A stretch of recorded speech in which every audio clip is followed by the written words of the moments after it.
Pembacaan firman Tuhan Perjanjian Baru hari ini, yaitu dalam Lukas 20 ayat 27-47.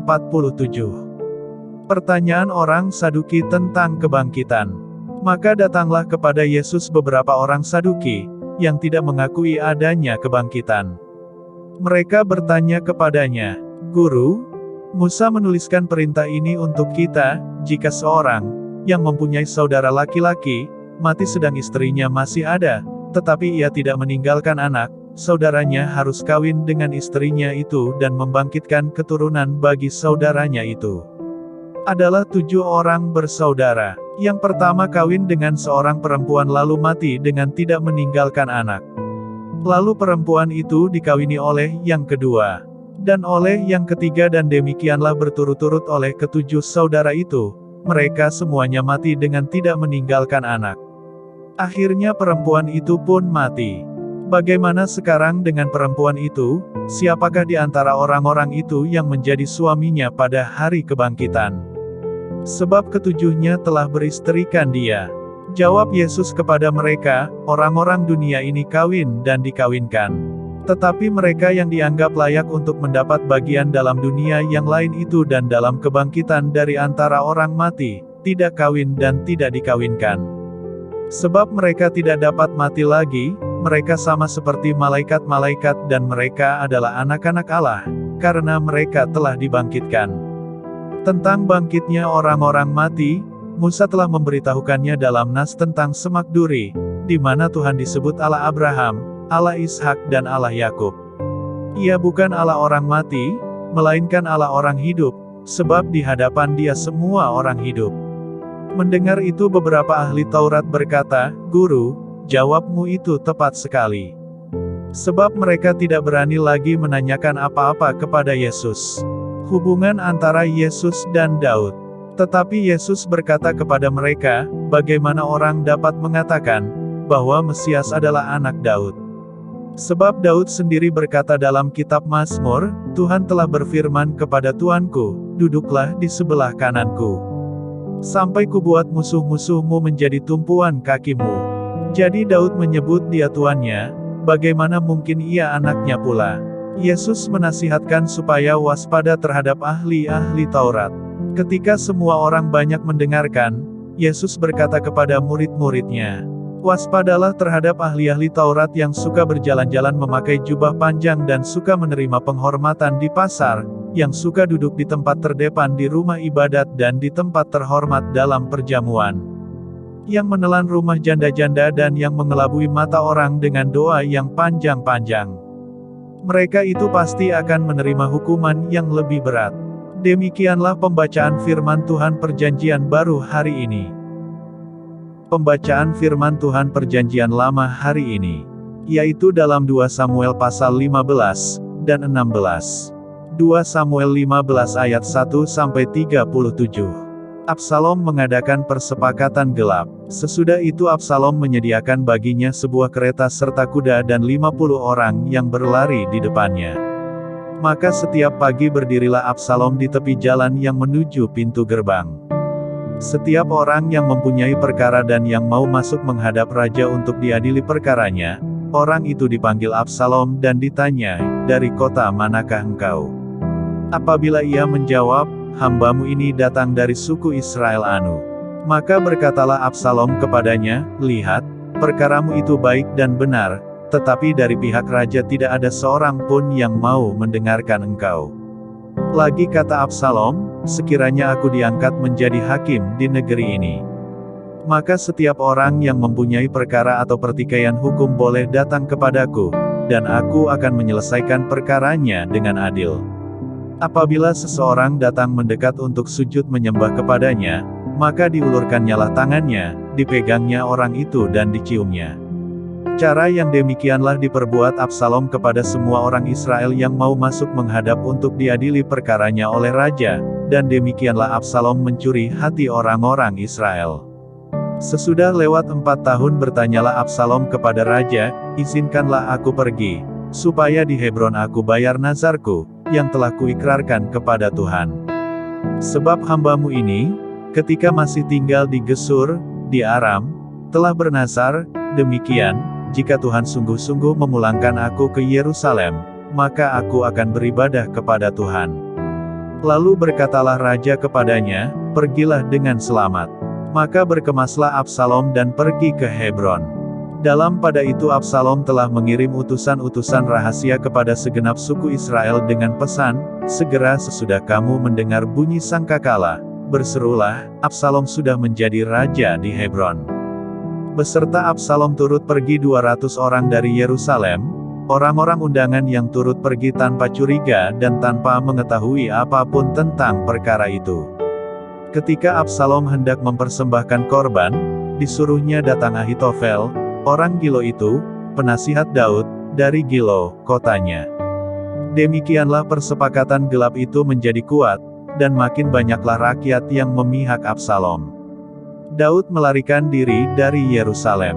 Lalu datanglah seseorang mengabarkan kepada Daud, katanya, "Hati orang Israel telah condong kepada Absalom."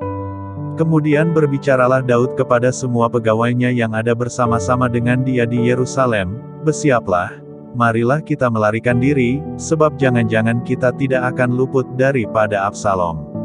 Pergilah dengan segera, supaya ia jangan dapat lekas menyusul kita, dan mendatangkan celaka atas kita dan memukul kota ini dengan mata pedang." Para pegawai raja berkata kepada raja, "Terserah kepada tuanku raja. Hamba-hambamu ini siap." Lalu keluarlah raja dan seisi rumahnya mengiringi dia, 10 orang gundik ditinggalkan raja untuk menunggui istana. Maka keluarlah raja dan seluruh orang-orangnya mengiringi dia. Dekat rumah yang terakhir mereka berhenti.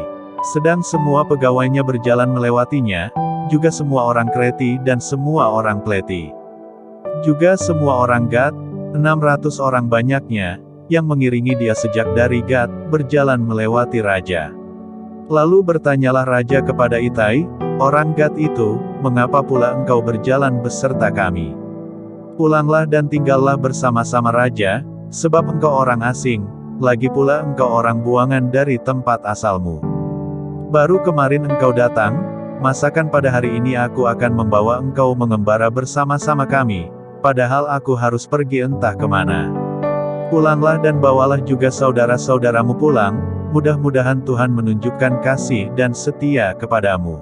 Tetapi Itai menjawab raja, "Demi Tuhan yang hidup, dan demi hidup tuanku raja, di mana tuanku raja ada, baik hidup atau mati, di situ hambamu juga ada." Lalu berkatalah Daud kepada Itai, "Jika demikian, berjalanlah lewat." Kemudian lewatlah Itai, orang Gad itu, bersama-sama dengan semua orangnya dan semua anak yang menyertai dia. Seluruh negeri menangis dengan suara keras, ketika seluruh rakyat berjalan lewat. Raja menyeberangi sungai Kidron dan seluruh rakyat berjalan ke arah padang gurun. Dan lihat, juga Zadok ada di sana beserta semua orang Lewi pengangkat tabut perjanjian Allah. Mereka meletakkan tabut Allah itu, juga Abiatar ikut datang, sampai seluruh rakyat dari kota selesai menyeberang.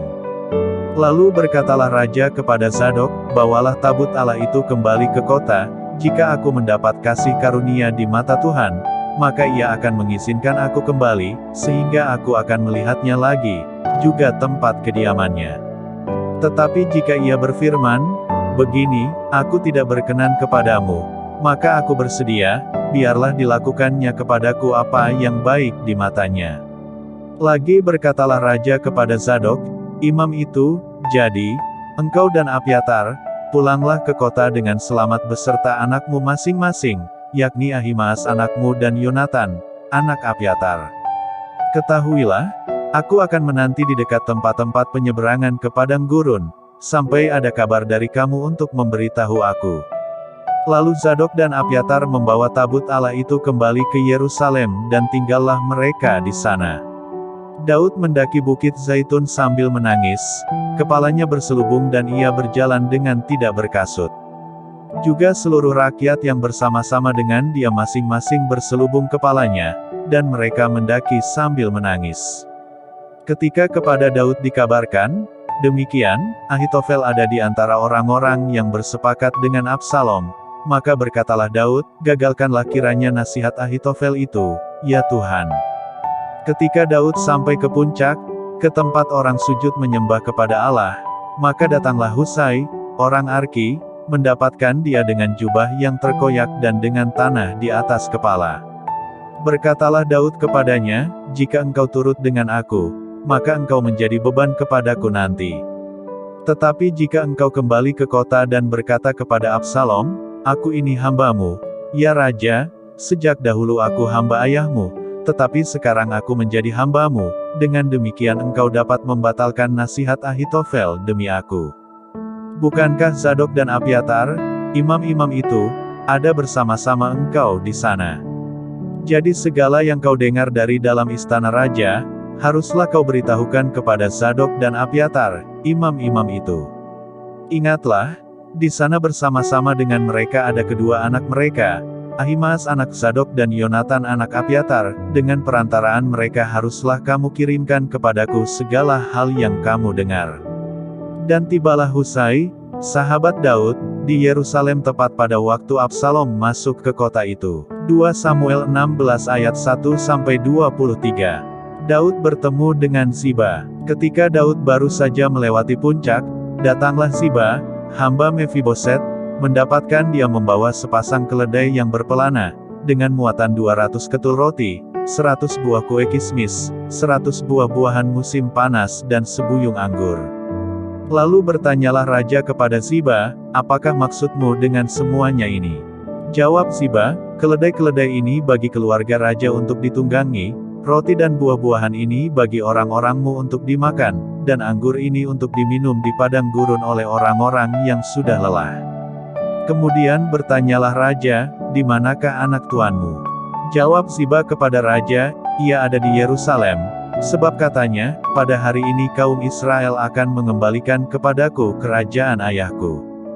Lalu berkatalah raja kepada Ziba, "Kalau begitu, kepunyaanmu lah segala kepunyaan Mefiboset."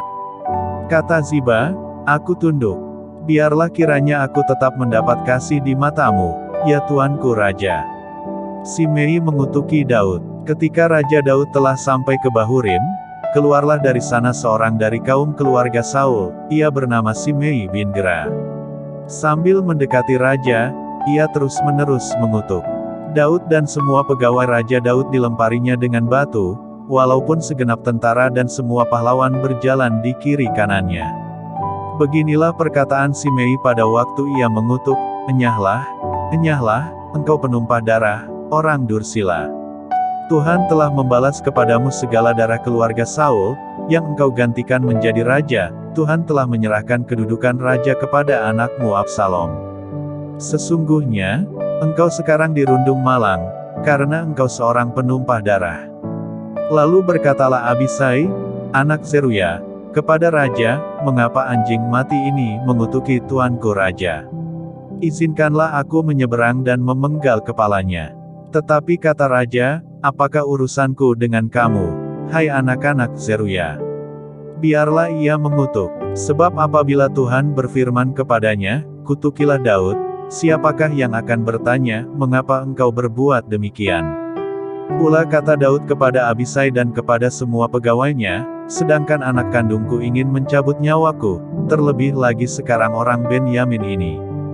Biarkanlah dia dan biarlah ia mengutuk, sebab Tuhan yang telah berfirman kepadanya demikian. Mungkin Tuhan akan memperhatikan kesengsaraanku ini dan Tuhan membalas yang baik kepadaku sebagai ganti kutuk orang itu pada hari ini." Demikianlah Daud melanjutkan perjalanannya dengan orang-orangnya, sedang Simei berjalan terus di lereng gunung bertentangan dengan dia dan sambil berjalan ia mengutuk, melemparinya dengan batu dan menimbulkan debu. Dengan lelah sampailah raja dan seluruh rakyat yang ada bersama-sama dengan dia ke Yordan, lalu mereka beristirahat di sana. Husai dan Ahitofel menghadap Absalom. Maka Absalom dan seluruh rakyat, orang-orang Israel, sampailah ke Yerusalem, dan Ahitofel ada bersama-sama dengan dia. Ketika Husai, orang Arki, sahabat Daud itu, sampai kepada Absalom, berkatalah Husai kepada Absalom, "Hiduplah raja! Hiduplah raja!" Berkatalah Absalom kepada Husai, "Inikah kesetiaanmu kepada sahabatmu? Mengapa engkau tidak pergi menyertai sahabatmu itu?"